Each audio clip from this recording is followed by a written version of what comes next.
Bonjour mes élèves et bienvenue dans cette leçon de production de l'écrit intitulée Écrire un texte pour informer sur un objet. Dans cette vidéo, nous traitons la première séance. Voyons tout d'abord l'objectif de la leçon. C'est rendre l'apprenant capable d'écrire un texte informatif sur un objet en utilisant des sous-titres, des chiffres et le présent de l'indicatif des verbes des trois groupes. La première séance sera abordée en deux grandes étapes. La première, observation découverte, et la deuxième, compréhension, conceptualisation. Commençons par la première étape.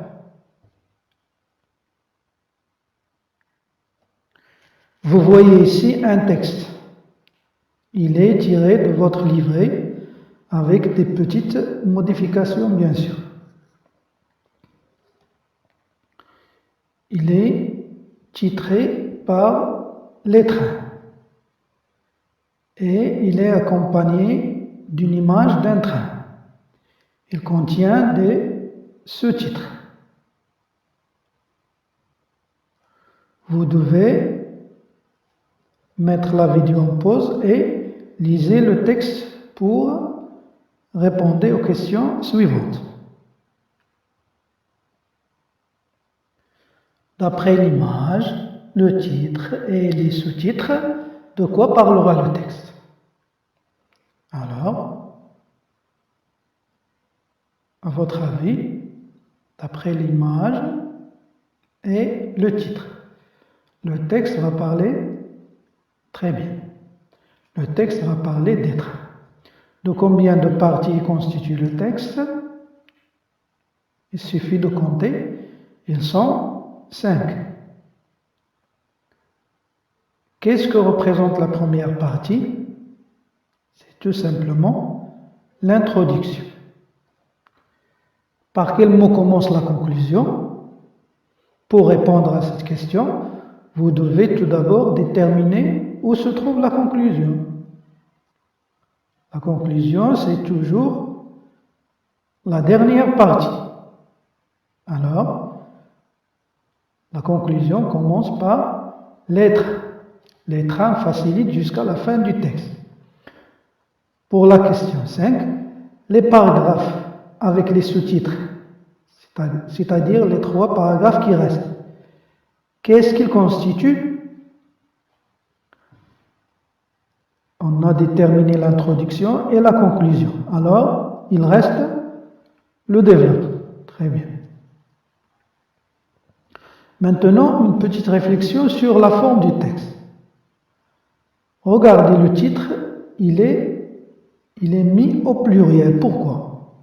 Pourquoi, à votre avis, le texte est mis au pluriel et non pas au singulier?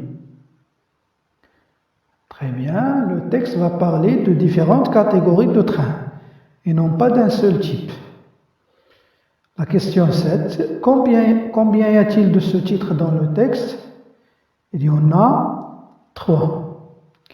Quel est le type du texte? Qu'est-ce qu'il nous montre?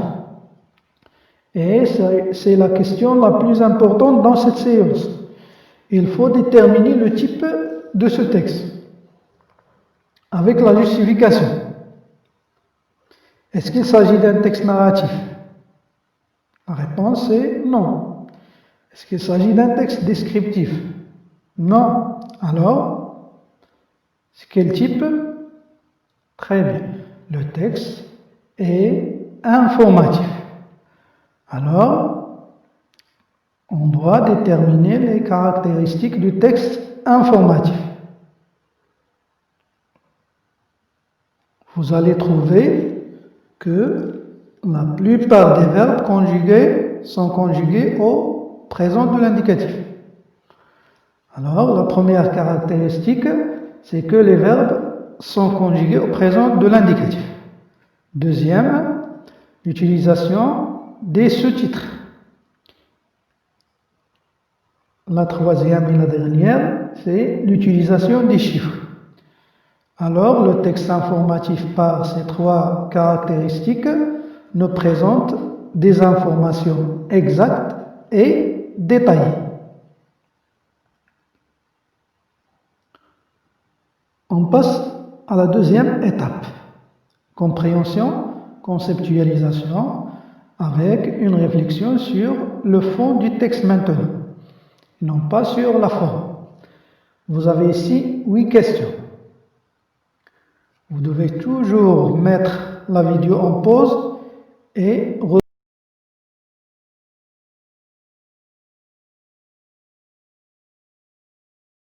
au texte pour trouver la bonne réponse.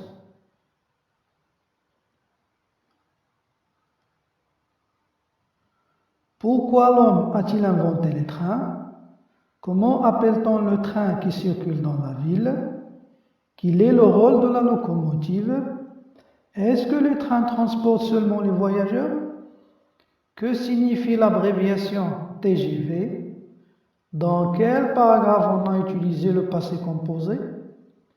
Les verbes des paragraphes 2, 3 et 4 sont conjugués à quel temps? Dans quel paragraphe on a utilisé le futur? Alors, essayez de répondre à partir du texte. On passe à la correction. Pourquoi l'homme a-t-il inventé les trains? C'est tout simplement pour se déplacer d'un lieu à un autre. Comment appelle-t-on le train qui circule dans la ville? Vous allez trouver dans le texte 2 types de trains, et non pas un seul. Il s'agit du tramway et du métro. 11. Quel est le rôle de la locomotive? Elle assure l'attraction de la rame, c'est-à-dire c'est la locomotive qui tire le train. Pour la question 12, est-ce que les trains transportent seulement les voyageurs? La réponse bien sûr c'est non. En plus des voyageurs, les trains transportent les marchandises, les colis et les bagages.